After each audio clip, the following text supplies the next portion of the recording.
Vice के chapter में आज है आपका 45th डे और टॉपिक चेंज हो गया भाई। इसके पहले क्या चला था? पैसिव वॉइस और कॉम्प्लेक्स सेंटेंस चल रहा था।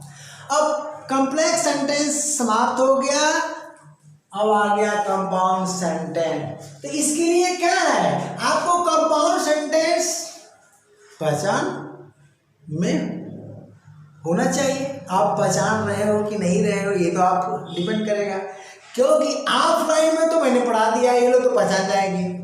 यूट्यूब चैनल में तो नहीं पढ़ाया भैया कंपाउंड सेंटेंस क्या होता है, यानी काइंड्स ऑफ सेंटेंस नहीं पढ़ाया, ठीक है ना।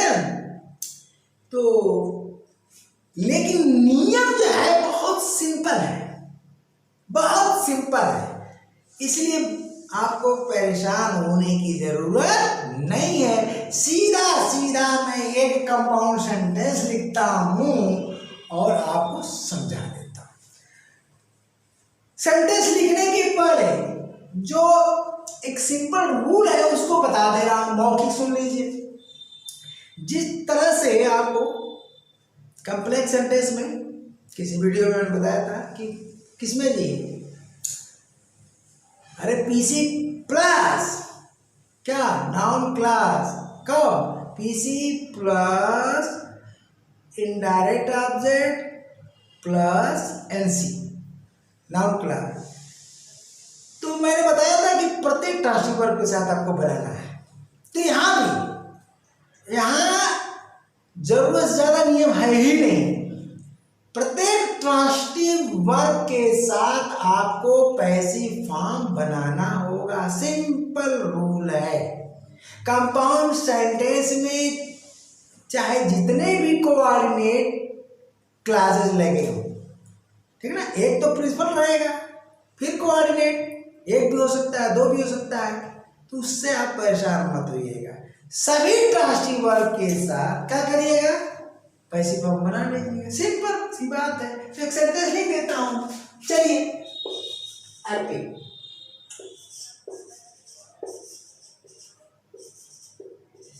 द पुलिस अरेस्टेड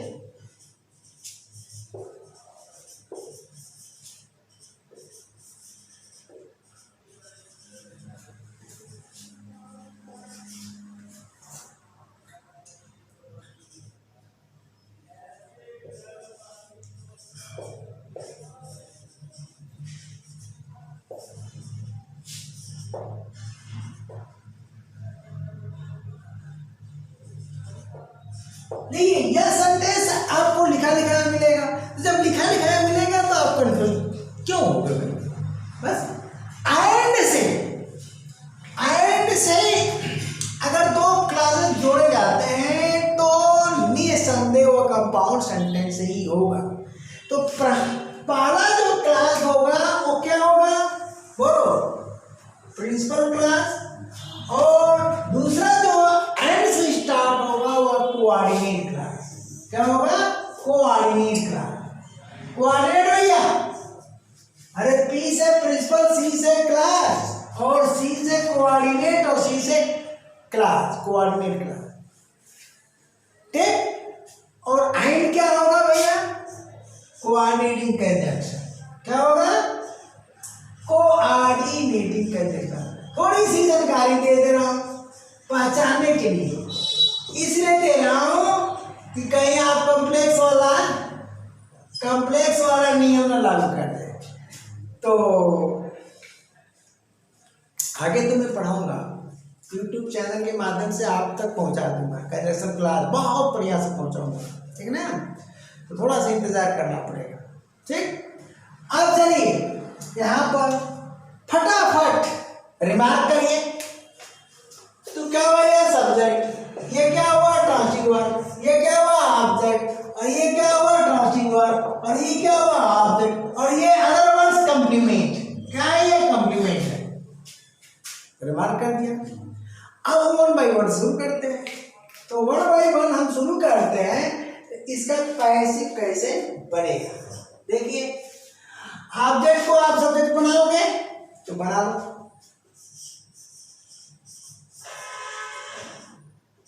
बना दिया। द थीव्स, कौन सा टेंस है? Past indefinite. तो पैसिव फॉर्म में क्या करोगे? हेल्पिंग वर्ब, वर का प्रयोग कर दो। वर अरेस्टेड हो गया, बोलो। और इसको क्या करोगे? बाई एजेंट बनाओगे, तो बना लिया बाई एजेंट। एजेंट की जगह क्या लिखोगे? बाई द पुलिस लिख लिया। ओके, हो गया ना? एंड तक आ जाओ, तुम्हें जरूर ज्यादा दिमाग नहीं लगाना। ठीक, अब क्या करो? जो नियम है अफर्मेटिव सेंटेंस का वो लागू करो। और यहीं पर एक ट्रिक बता रहा हूं, क्योंकि ट्रैक पर आ चुके हो। नहीं, ये ट्रिक बात की बात तो मुझे हंसी आती है। देखो भाई, मैं बिंदास हूँ, हंसमुख व्यक्ति, कोचिंग शौक के लिए खोला हूँ, ठीक ना? बुरा लगे तो मत पढ़ना, बस मौला टीचर, बुरा लगे तो मत पढ़ना, डिसलाइक कर देना, समझे? मस्ती के लिए यूट्यूब चैनल चालू किया हूँ, वो भी अपने छात्रों के डिमांड पर। नहीं तो मुझे यूट्यूब पर पढ़ाने का कोई वो नहीं, मकसद नहीं, हमारा काम चल रहा है ऑफलाइन से, ठीक ना? तो अगर पढ़ना है, हमारा मानना है कि पढ़ो भी तो मजा लेकर और पढ़ाओ भी तो मजा लेकर। अरे कोई भी काम करो दुनिया का तो मजा लेकर, और मजा लेने का मतलब ही होता है कि इंटरेस्ट के साथ। जिस काम में इंटरेस्ट ही नहीं है उस काम को बिल्कुल मत करो, नहीं तो जिंदगी में कभी सफलता नहीं मिलेगी। तो इंटरेस्ट के साथ अगर कार्य करते हो, पढ़ते हो तो, पढ़ाते हो तो, या कोई अन्य कार्य करते हो तो सफलता अवश्य हाथ लगेगी। कान खोल करके सुन लो इस बात को। इसलिए मैंने कहा कि अगर मैं आनंद के साथ पढ़ाता हूँ, तुम्हें लगता है कि पहली बार क्लिक करोगे ना भैया न्यू व्यूअर, तो तुम्हें बुरा भी लग सकता है, तो कहोगे अरे यार ये तो बकवासी लग रहा है टीचर, बट डिसलाइक करोगे तो कोई बात नहीं ना। अरे भाई, तकदीर आपकी और तकदीर मेरी, कोई जरूरी नहीं है कि आपकी तकदीर का ताला मेरे ही हाथों खुले, लेकिन जिन लोगों का खुलना होगा उनको तो मैं खोलूंगा ही, उनको तो मैं खोलूंगा ही, सिलेक्शन दिलाऊंगा, निश्चित दिलाऊंगा। तो ये तो डिपेंड करेगा आपके भाग्य पर कि भैया आपके तकदीर का ताला कहाँ जाना है, किस टीचर द्वारा खुलना है, किस यूट्यूब चैनल द्वारा खुलना है। लेकिन जान लेना, जो सिर्फ और सिर्फ ट्रिक पढ़ाते हैं वो वीडियो मेकर है। मेरा कहना यह है कि नो ट्रिक विदाउट ट्रैक। तो ट्रैक पर आओ और सिस्टमेटिक तरीके से पढ़ो, तभी ट्रिक काम करता है। देखो यहाँ एक ट्रिक बताने जा रहा हूँ, बिना सिस्टम का ट्रिक भी काम नहीं करता है। तो हम ट्रिक पर आते हैं भाई। तो ट्रिक पर आ गए, कहा करो, अरे नियमानुसार इस ऑब्जेक्ट को सब्जेक्ट बना लो। बना लिया, स्मॉल से लिखते हैं भैया, बना लिया तो देवर सेंड कर दिया भैया, देवर सेंड कर दिया।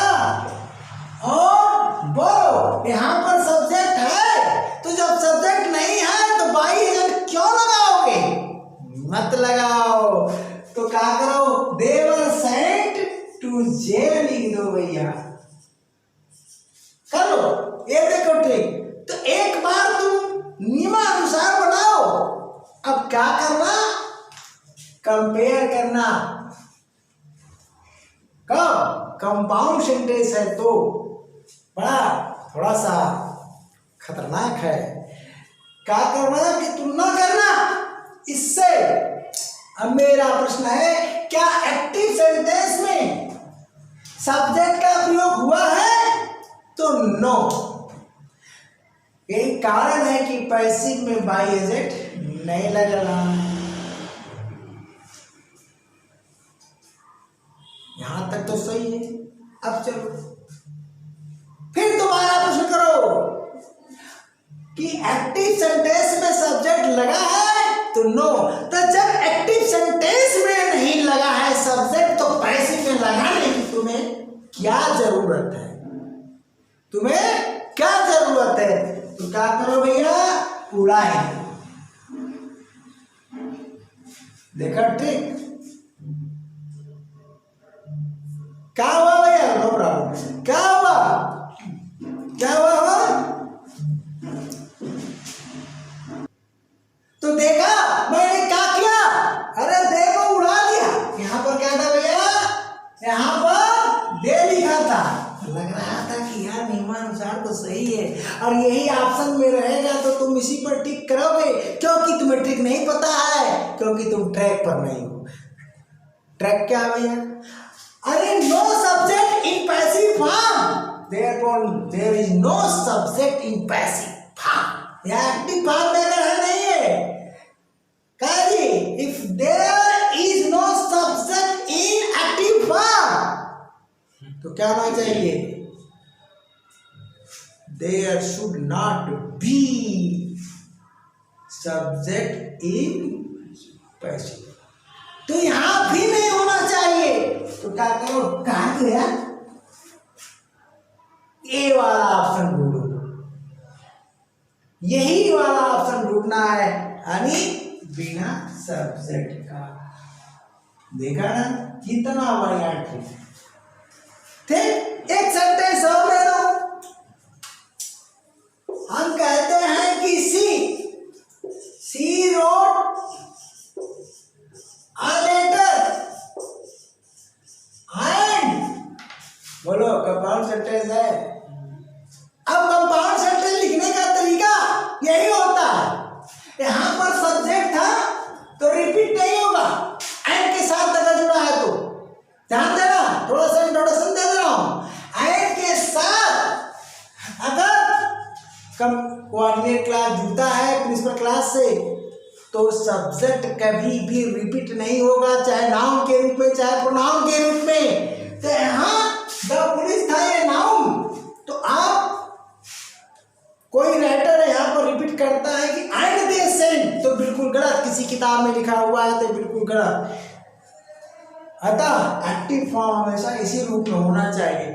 अब गलती से अगर एक्टिव फॉर्म में दे लिखा है, ठीक ना, तुम भी लगा देना। ध्यान देना है, ये भी एक ट्रिक है। अरे पेपर सेटर को ही नहीं पता है, उसे ही इंग्लिश नहीं आती है, तो and they sent them to jail, तब तो जो एग्जैक्ट रूल है फेल होगा, क्योंकि कंपाउंड सेंटेंस ही गलत है। तो कंपाउंड सेंटेंस ही गलत है तो एक्टिव फॉर्म ही गलत है, तो पैसिव फॉर्म भी गलत होगा ना। तो अगर दे लगा है ना तो तुम भी लगा देना, यही वाला ऑप्शन सही होगा, क्योंकि पेपर सेटर की गलती है। तो ये भी एक ट्रिक बता दे रहा हूं। अब चलो, यहाँ नाउन था तो ना नाउन को रिपीट करोगे, ना नाउन के बदले में किसी प्रोनाउन को रिपीट करोगे, यानी सब्जेक्ट रिपीट होगा ही नहीं।